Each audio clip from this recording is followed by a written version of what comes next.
So you should have completed problem 1, A through E. I'm going to pull up the answers in 1 minute here. And if you check your answers and they're correct, then you can stop the video. Otherwise, I'll go over this a little bit more. So let me just make sure I have the final answer circled. Oh, the 8 is cut off. It has an 8 at the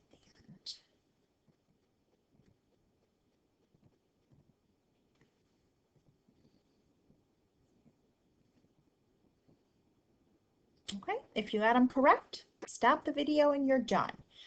If you had trouble, a lot of you probably learned FOIL in high school, first outside, inside, last. I kind of like the new trend where teachers are doing the box method for FOIL. So they would do the 2x. Just make sure you take the sign with it, -3, and then the x and the +5. Okay, to get 2x squared, to get -3x, 10x here,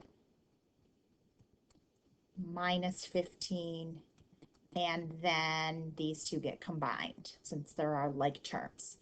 Probably if you missed letter B, I am guessing that you said the answer was 4x squared plus 9. That's such a common mistake, but remember, squaring something means multiply it by itself. So once you see that, the error of your ways is probably obvious to you here.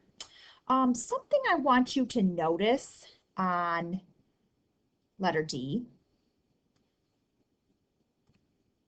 when I have the exact same expression, except the middle terms are opposite, what happens when I multiply that out that I want you to notice is that the inside outside, when I'm doing my FOIL, these zero out, right? Like that would happen here if I have x minus 5 times x plus 5, right? And I multiply that. These are the exact same expression, but opposite signs.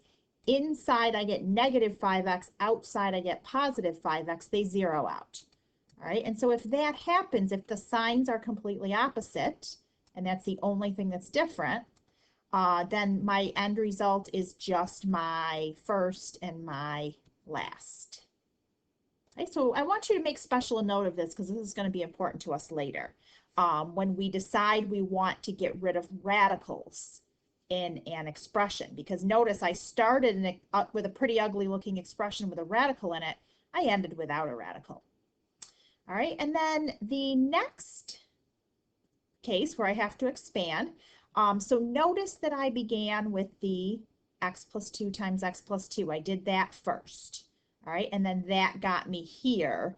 And then I had to distribute the x into each term, the 2 into each term, right? That's getting distributed. And then notice how strategically I lined it up. Okay, I strategically lined it up so that my like terms were in a column. Okay, so when I started multiplying the 2 through parentheses, I skipped a space over so that I was lining up with the like terms. So if you have additional questions, please seek help.